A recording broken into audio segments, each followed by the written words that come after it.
This is In the Loop. I'm Christian Bryant. I've got to be on my best behavior today because it's Earth Day, which is also Take Your Plant Son to Work Day.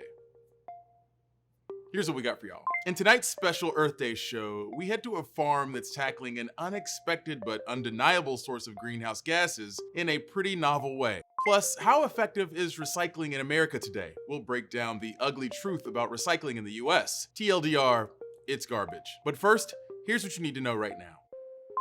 More than a quarter of the US population is now fully vaccinated. Nationwide eligibility opened up to everyone over the age of 16 earlier this week, but vaccine hesitancy, paired with the pause on Johnson & Johnson's vaccine, could be slowing down the demand for appointments in the US. Today, the Biden administration launched a massive campaign to persuade more Americans to get a vaccine. While the Johnson & Johnson vaccine remains paused in the US, other countries are choosing to resume the rollout after European drug regulators said a warning should be added and that the benefits still outweigh the rare risks. Quick spreading virus variants are hurting countries with a slower vaccine rollout. In Brazil, cases from a variant that originated there seems to be taking a toll on younger folks in the country. Brazil's vaccine rollout has mainly focused on the elderly so far. In India, the virus has spun out of control as the country reported a record 314,000 new cases in a 24-hour span. Hospitals are beyond capacity, and medicine and oxygen are running dangerously low, which is testing the country's already fragile healthcare system. Less than 10% of India's 1.4 billion people have received their first vaccine dose. No words can really help to ease the loss you bear. Just know that your family and friends are very close in every thought and prayer. Today, the 20-year-old black man shot and killed by police was laid to rest just a few miles from where we saw a decision this week in the trial over George Floyd's killing. Civil rights leader Reverend Al Sharpton, who delivered the eulogy at George Floyd's funeral, was back in the same area almost 1 year later to do the same for Dante Wright. When you see the blue wall of silence tumble in a courtroom in Minneapolis, when policemen understand that they are committed to the oath rather than to their colleague, that's when we know a breakthrough is coming. A former Brooklyn Center police officer is facing a second-degree manslaughter charge for Wright's death. In police body camera footage from the shooting, she says she mistook the gun for her taser. Wright's death has prompted more calls for police reform and racial justice. Lawmakers took a step toward 51 states today, but there's still a big hurdle to clear. The bill, which would make DC its own state, passed in the House for the second year in a row, with votes falling along party lines. Under this bill, the new state would be called Washington Douglas Commonwealth to honor Frederick Douglass, the abolitionist who called DC home. The bill would keep all federal buildings, monuments, and territory as federal property. This would also give DC residents full representation in the House and Senate. Democrats say representation and civil rights is at the core of this cause. Meanwhile, Republicans argue DC statehood goes against the Constitution. Now the bill heads to the Senate, where it faces an uphill battle since the razor-thin Democratic control there won't be enough to get it passed with 60 votes. It seems fitting that one of our top stories on Earth Day digs into what the US is trying to do to rejoin the global fight against climate change. The signs are unmistakable. The science is undeniable. But the cost of inaction keeps mounting. Today, President Biden committed to cutting greenhouse gas emissions in half by 2030. To be clear, the target is half 2005's emissions levels, the original baseline for the Paris Climate Agreement. Experts say that's an ambitious goal, and we'll break down a few more details on why later on in the show. But it's already clear the move does reflect a renewed commitment from the White House on climate change. Biden hosted 40 world leaders for today's virtual event on climate change. Many countries reiterated their goals towards cutting emissions and carbon neutrality. Brazil's president promised to end illegal deforestation by 2030. The two-day climate summit will wrap up Friday. When you think about the biggest contributors to those carbon emissions heating up our atmosphere, what do you think of? Maybe fossil fuels, traffic jams? How about cows? Yeah, cattle might be good for a lot, but they are absolutely no good for the climate. Agriculture accounts for about a quarter of emissions worldwide every year, and the biggest single part of that comes from livestock. In honor of Earth Day, our latest episode of Newsy's Datalog series looks at a novel kind of farming that's meant to cut down the carbon footprint of cows. Newsy's Ellen Rolfus takes us out to pasture.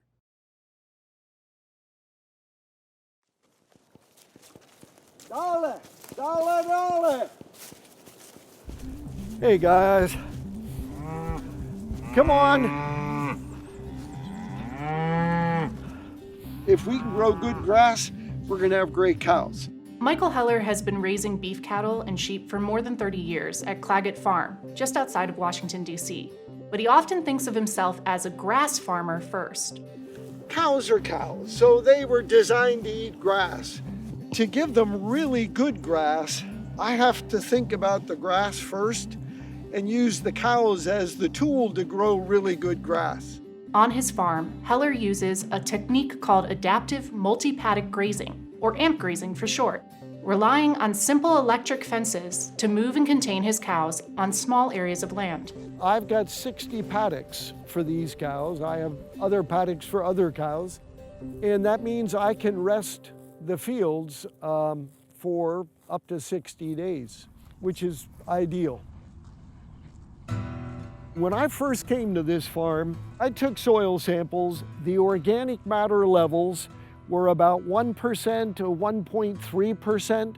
Doesn't mean much to you until you hear today this field probably has 4.5% to 5% organic matter. That means we've increased it 4 times. AMP grazing has one other advantage. It increases the soil's ability to store carbon. The cows are making for really wonderful grass, which will then sequester that carbon from the atmosphere. If there were no cows here, it would be growing up in weeds and it would not be nearly as effective at producing biomass.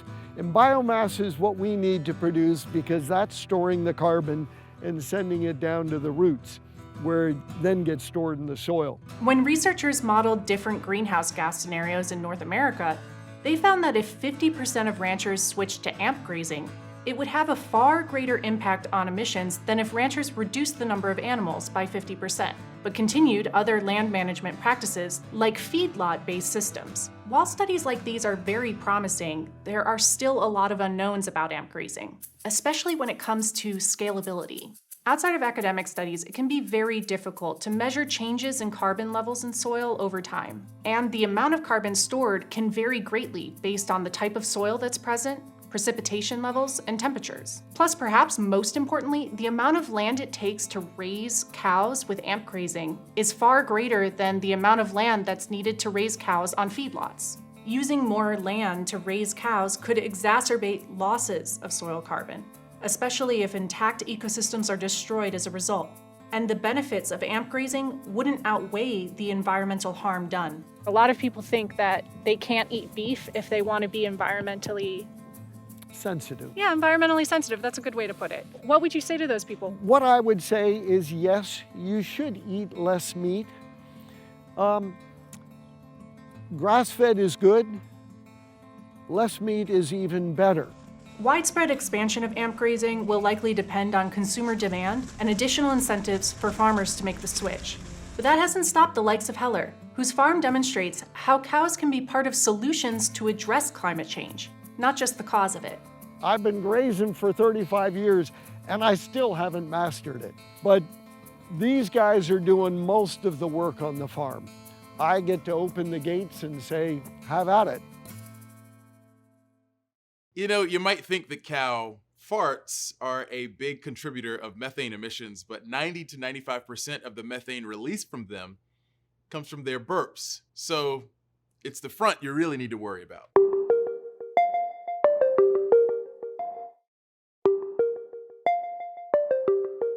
Today we're going to do something we haven't done in a while. We are reviving our By the Numbers rundown from the compost heap to offer up some pretty important figures in combating climate change, starting with this.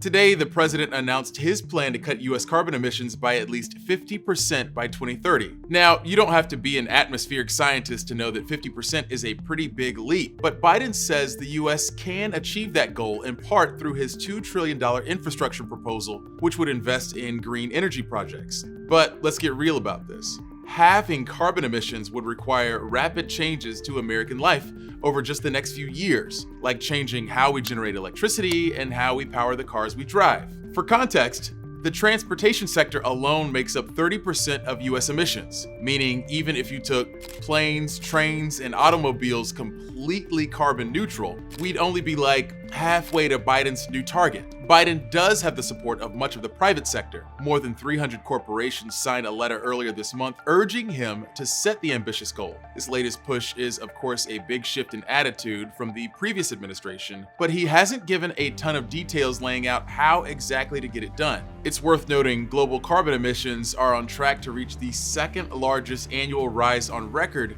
as the world rebounds from the coronavirus pandemic. Which leads us to our next figure. 1.5 degrees Celsius is the agreed upon global warming limit laid out in the Paris Climate Agreement. Scientists say that's about as hot as it can get in the coming decades to avoid triggering the most disastrous effects of climate change. To do that, we'll need to decrease the amount of greenhouse gas emissions and reach net zero by 2050. But according to the UN Secretary General, we're not doing too hot. No pun intended. We need a green planet, but the world is on red alert. We are at the verge of the abyss. Net zero, or carbon neutrality, is a pretty ambitious goal, but scientists still think it can be done, especially if the US is able to hit self-imposed targets on reducing emissions. Americans use more fossil fuels per person than any other country, and the US is the second largest emitter of greenhouse gas behind China. 22. That's the number of billion-dollar weather and climate disasters in the US in 2020, the most ever. The previous record was 16 such disasters, which happened in 2017 and 2011. These weather and climate disasters include events like wildfires, droughts, tornado outbreaks, hurricanes, etc. Each event caused damage exceeding $1 billion, and in total, all 22 events caused around $95 billion in damages. According to US climate scientists, 262 people died during these events and countless others were injured. While we've come to expect news about wildfires and hurricanes during their corresponding seasons, experts say there's a clear connection between the frequency of these events and climate change. Climate change is the fact that we have emissions in the atmosphere that are changing weather patterns, right? It's expected to be one of the major costs of climate change. And what we've seen so far, where last year you had $7 billion hurricanes that happened in just 1 year. So what can be done? Some experts say the impact of climate change is only going to get worse in the future, but we can reduce the damage to some communities by adapting now. Humans adapt, right? And so I find that to be kind of a positive. The problem is that it tends to happen only when you're faced with extreme circumstances, when really we should be adapting right now and reducing our consumption of pretty much everything. So by now you might be watching this show thinking, what can I do? Yes, a lot of the pressure falls on governments and corporations, but personal responsibility definitely plays a role in how we're impacting the planet. And for all its problems, recycling is still a pretty good start. But the way we approach recycling in the US is trash. Sorry. Newsy's Shira Tarlow explains. Recycling in America is in a precarious place these days. More popular than ever, but without a clear path ahead on logistics. It's a cultural issue because most people don't really want to deal with recycling. Sometimes municipalities don't have the capacity to adequately manage recyclable materials. For decades, the nation's trash was offshore to China. That changed in 2018, when China banned imports of foreign garbage because the paper and plastics that were shipped were too contaminated. The decision amounted to a loss of about $400 million in U.S. exports per year and forced more than 100 cities and towns to end or pause their recycling systems altogether. Researchers estimate China's ban will leave 111 million tons of plastic waste around the world with nowhere to go by 2030. Some experts say the ban pushed American cities and businesses to rethink recycling and their environmental footprint overall. We're seeing a rebirth of recycling in the United States, and it's becoming clear that we don't need China's market, and we don't need big waste. Cities and small companies are doing this on their own. But China's ban also created an overwhelming gap in demand that has left the nation's recycling industry struggling to keep up. The EPA estimates the U.S. produces roughly 292 million tons of waste a year. About 75% of that waste can be recycled, but only about 30% actually is, either because people don't try to recycle or because recyclable trash isn't properly handled.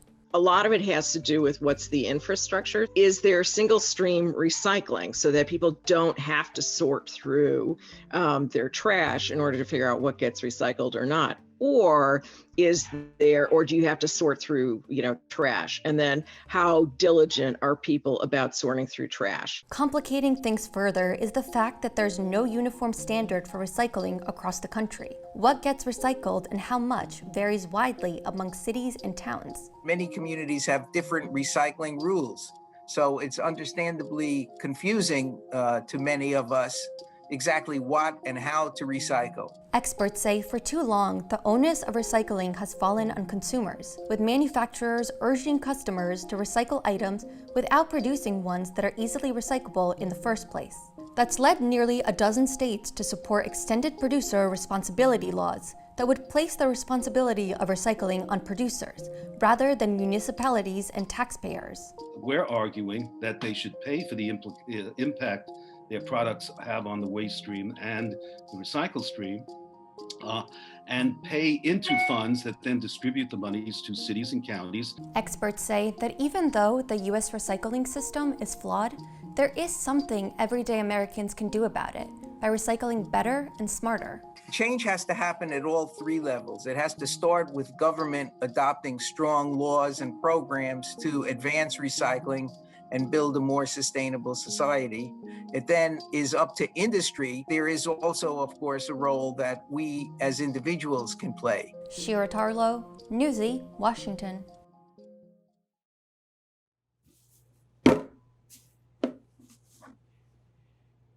Doesn't belong in the trash. Doesn't belong in the trash. Who's eating soup right now? And who else is in the office?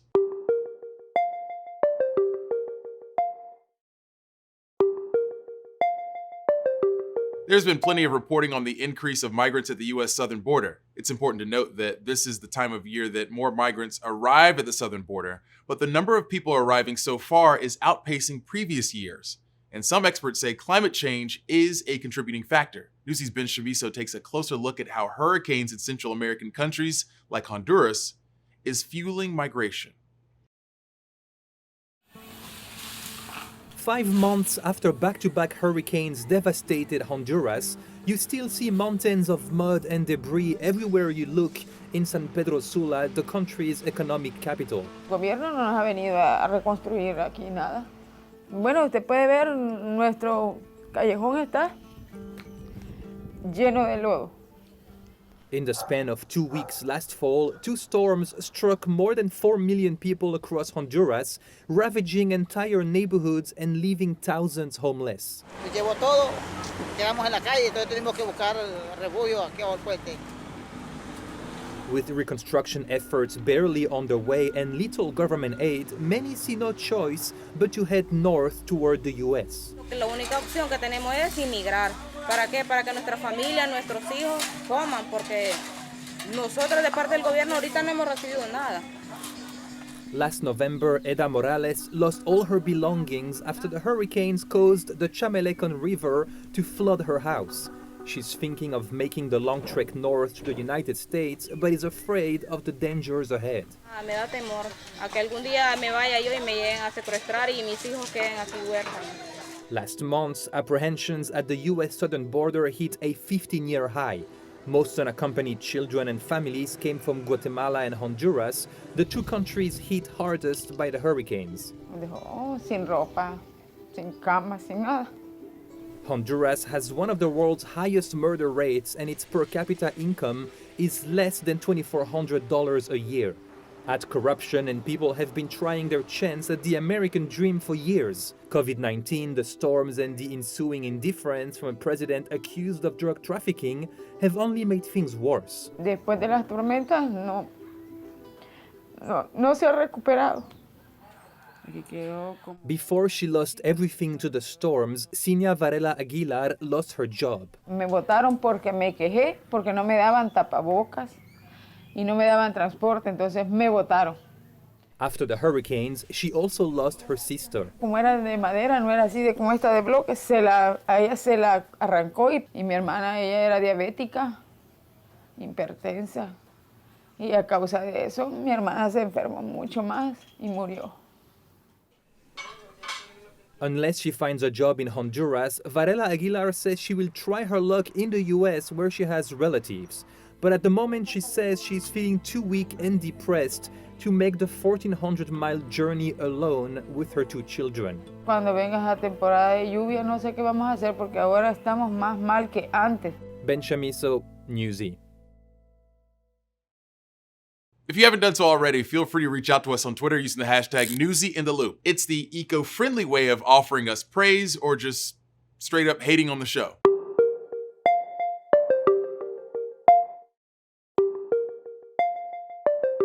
We can't have an Earth Day episode without a focus on wildlife, right? The bald eagle population has quadrupled since 2009. This is particularly remarkable considering they almost disappeared from most of the US decades ago. Newsy's Stephanie Sandoval spoke to an expert about the role of volunteers in keeping up with our national bird. Master naturalists Edward and Debbie Whitmore love watching bald eagles spread their wings. It's just amazing to watch them fly. They're 2 of hundreds of bald eagle watchers in the state of Missouri. It's just amazing when you see those little eaglets' heads pop up and everybody's like, woo, look at that. Ever since laws and regulations were put in place, which protect them from being bought and sold and also killed, America's bald eagle population has taken off. According to a report from the U.S. Fish and Wildlife Service, the bald eagle population has quadrupled since 2009. It's estimated there are now more than 71,000 nesting pairs and more than 300,000 bald eagles in the lower 48 states. Nesting pairs hit a low point in 1963 with only 417 on record. They were once on the brink of extinction, later taken off the endangered species list in 2007 after making a comeback. However, they're still protected under the Bald and Golden Eagle Protection Act and the Migratory Bird Treaty Act. They just signify so much to our nation, freedom, courage, strength, independence, just majestic birds. Resource scientist Janet Hasselrig is the bald eagle recovery leader for Missouri's Eagle Watch program. The Bald Eagle Monitoring Program started in 2018 and has grown since then, with more than 200 volunteers across the state. They're always looking for volunteers. Anyone can sign up to observe a nest. And report back to me. It's like, hey, we got an adult on the nest. We got 2 eaglets, or maybe the nest has fallen down. We need to know about that. She says they've counted more than 500 active eagle nests in the state. This number wouldn't be possible without help from the hundreds of volunteers, like the Whitmores and Bruce Penites. I was one of the first people to join the monitoring program. The reason I started is I always had an affection for eagles since I seen my first one, and I've always shot a lot of pictures of them. I like to do nature photography as a hobby. Not every American has ever seen our national symbol. I still get thrilled every time I see one. Stephanie Sandoval, Newsy. That's it for us, gang. As always, thanks for watching. We'll be back next week with more in the loop. Same time, same place. Top stories from Newsy are headed your way right now.